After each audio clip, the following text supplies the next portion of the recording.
Cold drink, soft drinks, खाना खाने के बाद में आइसक्रीम खाना, ये सब चीज़ें ना बहुत कॉमन है, होता है ना। कहीं भी होटल में गए, रेस्टोरेंट्स में गए, खाना खाने के बाद सोडा नहीं पिया, सॉफ्ट ड्रिंक नहीं लिया, कोल्ड ड्रिंक नहीं लिया, आइसक्रीम नहीं खाई, तो फिर क्या ही डिनर रहा या क्या ही हमारा लंच रहा। पर आपको पता है कि इस सॉफ्ट ड्रिंक्स में ना एक ऐसा कंटेंट है, एक ऐसी चीज़ डाली गई है जो कैंसर कारक बन सकती है। अब वो क्या चीज़ है? वो है आर्टिफिशियल स्वीटनर, यानी एक कृत्रिम मिठास। एक ऐसी चीज़ इसके अंदर डाली गई है जो शुगर नहीं है। अब उसमें क्या बताएंगे कि इसमें कैलोरीज नहीं है, इसमें कोई फैट नहीं है, इसमें कोई भी ऐसा दिक्कत नहीं करेगा। अगर आप डाइटिंग पे है ना, अच्छा डाइट कोक का भी बहुत ट्रेंड चल रहा है। अगर आपका वेट बढ़ रहा है, आप फैट हो रहे हो या मोटे हो, तो हम लोग कहते हैं ना कि मीठी चीज़ नहीं खाना चाहिए, इसलिए हम डाइट कोक ले रहे हैं। डाइट कोक मतलब उसके अंदर भी मिठास है, उसके अंदर भी एक आर्टिफिशियल स्वीटनर है। वो क्या है? उसे कहते हैं एस्पार्टेम। एस्पार्टेम क्या होता है? 200 गुना ज़्यादा मीठा होता है एक नॉर्मल शुगर से। यानी आप 1 चम्मच चीनी लो और 200 चम्मच चीनी लो, जितना मिठास 200 चम्मच चीनी देगा ना, उतना मिठास 1 चम्मच एस्पार्टेम देगा। इतना ज़्यादा आर्टिफिशियल स्वीटनर होता है ये। तो उसके बाद में अब बात करते हैं कि हार्मफुल कैसे होता है। जबकि आप WHO के हिसाब से चलते हैं ना, WHO के हिसाब से आप मानते हैं कि अगर WHO ने ये कर दिया है, ये अनाउंस कर दिया है कि चीज़ हार्मफुल है, तो उसके बाद आप मानते हैं ये चीज़ नुकसानदायक है।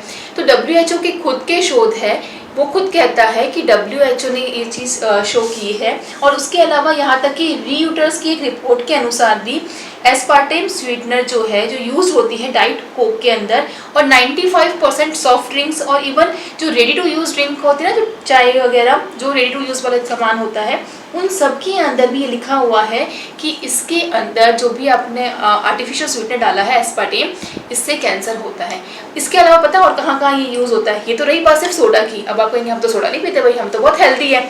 लेकिन क्या आप डेयरी उत्पाद यूज़ करते हो? जैसे कि दही, जैसे कि च्युइंगम, जिलेटिन, जैसे कि इवन टूथपेस्ट के अंदर, हम आपको मना करते हैं ना टूथपेस्ट नहीं लेना चाहिए, टूथपेस्ट के अंदर, खांसी की दवाई के अंदर, यहाँ तक कि जो चबाने वाली विटामिन की गोलियाँ आती है ना, बहुत आता है कि ये टैबलेट्स लीजिए, ये मल्टीविटामिन टैबलेट्स है, इसे सिर्फ च्युइंग करना है, इसके अंदर फ्लेवर आएगा, एक अच्छा ही स्वीटनेस सा टेस्ट आएगा। इन सब के अंदर भी एस्पार्टेम होता है।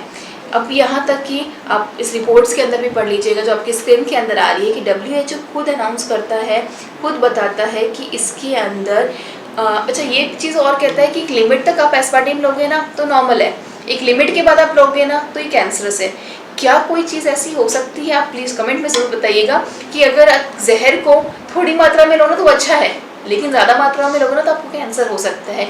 और यहाँ तक कि भारत में इतना 6 में से 1 व्यक्ति को कैंसर अब हो रहा है। ये आप लेटेस्ट रिपोर्ट है कि हर 6 में से 1 व्यक्ति को कैंसर हो रखा है। इतना स्पीडली क्यों ग्रो कर रहा है? क्योंकि हर चीज़ में आप इतना केमिकल्स यूज़ कर रहे हो, इतनी आर्टिफिशियल चीज़ें यूज़ कर रहे हो जो खुद कैंसर्स है, जो कैंसरोजेंस है, ये भी वो क्लियर कहते हैं। लेकिन फिर भी कहते हैं कि हम डाउटफुल है। हालांकि लोग कई मरे भी हैं इससे, कई लोगों को कैंसर भी हुआ है, स्टिल वो कहते हैं डाउटफुल है, सबको नहीं हो रहा है। अरे सबको इसलिए नहीं हो रहा बिकॉज उनका इम्यूनिटी अच्छा था, जिनका अच्छा था उन्होंने बीट किया, उन्होंने उससे लड़ा, उनकी रोग प्रतिरोधक क्षमता ने उस पर काम किया। जिनका नहीं था उनको तो हुआ ना, बट स्टिल क्यों नहीं मना कर रहे? बिकॉज बहुत बड़ा मार्केट है, वो डायरेक्टली इस चीज़ को मना करेंगे भी नहीं और कर सकते भी नहीं है। बट आप तो ध्यान रख सकते हो।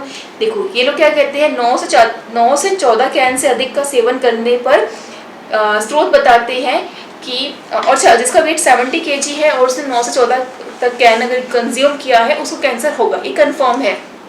तो जो उससे कम कर रहा है उसको नहीं होगा, जो हर रोज़ 1 या 2 कैन यूज़ कर रहा है उसको नहीं होगा, उसका वीक में जो 10 to 15 कैन यूज़ कर रहे हैं उसको नहीं होगा, उसको आज नहीं होगा, लेकिन स्लोली प्रोसेस तो बॉडी में स्टार्ट हो ही रहा है ना। तो एटलीस्ट हम इस चीज़ के लिए अवेयर हो सकते हैं कि हम इस चीज़ का कंजप्शन आज ही बंद कर दें। किन किन चीज़ का? जिसके अंदर आर्टिफिशियल स्वीटनर यूज़ किया हुआ हो। तो आपसे भी निवेदन है कि आप अभी से ही अपने घर में अपने बच्चों को, अपने फैमिली मेम्बर्स को ये सब चीज़ें देना बंद कर दीजिए जिसके अंदर ये आर्टिफिशियल स्वीटनेस डाला हुआ है। आज कुछ नहीं होगा बट उनका फ्यूचर सेफ नहीं है। धन्यवाद।